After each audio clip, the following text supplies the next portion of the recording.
It's cool that Yu-Gi-Oh made it on the Pawn Stars. It's about time that it happened. Yu-Gi-Oh! Newest segment on Pawn Stars where they are going over some old school Yu-Gi-Oh product. I'm here at the pawn shop today to sell my one-of-a-kind Yu-Gi-Oh collection. This could have game-breaking potential and market-breaking potential.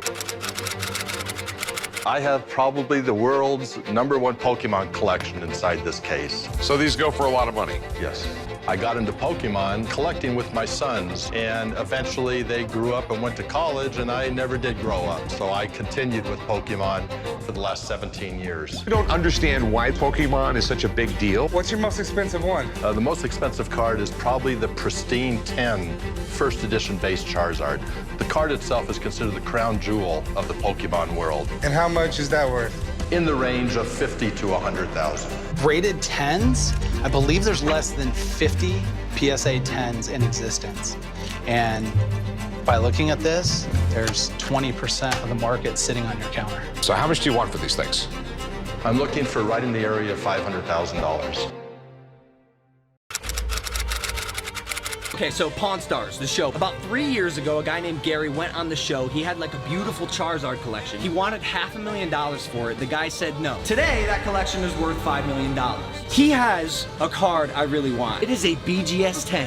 Pristine, golden, first edition Charizard. I know what you're thinking. This is stupid, right? You're paying $250,000 for a piece of cardboard. In my collection, in my Pokemon hunting, the PSA 10 Charizard is the last thing that I'm looking for.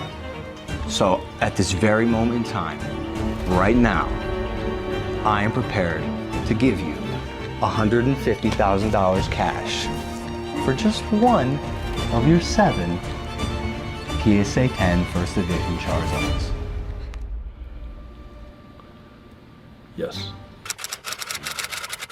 So a year ago, one sold at Golden for $252,000. Then you'll see in September of 2021, $270,000. It peaked right there in March of 2021 at almost $400,000. Yu-Gi-Oh is on Pawn Stars? What do you have here? Yeah, I've got a really cool collection I think you might be interested in. Prodigy Yu-Gi-Oh! Yu-Gi-Oh Prodigy. So I have a unlimited sealed booster box, also a glossy first edition booster box, and then I have the repackaged packs that you see there in the blisters, and then 2 of the unlimited blisters, and then the last thing, the holy grail of the whole collection, the one in the acrylic case, is the first edition wavy box. So really important here, these are LOB boxes. This is the very first box for Yu-Gi-Oh! The very first booster set release. First ever Yu-Gi-Oh! TCG product. All right, so we got a glossy box and an unlimited box so far. These are kind of weird because these are a third-party packaged product. Sealed stuff like this is very, very collectible right now, and the trading card market is just going insane. So how much are you looking to get for everything here? I'm looking to get $100,000 today. It's not something that's ever going to be made again,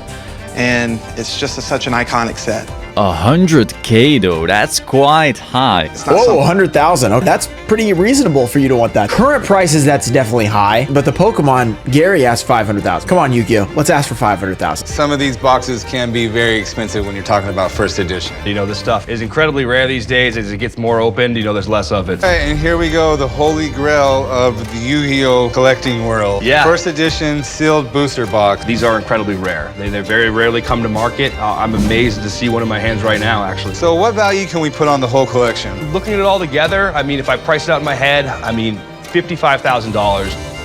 I've had multiple offers higher than that, so there's no way I can go that low. I don't know. Do you think the price was right? This was like back in the boom, you know, there's like 50,000 for a wavy box, like we're actually in the right range at this point. I do think personally that Prodigy did not want to sell these. I wouldn't say that. I think Prodigy knows he could get more though. You know, even getting the opportunity to open up packs with Vanilla Ice didn't prepare me. Really cool moment. One for Yu-Gi-Oh! History. I'm glad I could be part of it.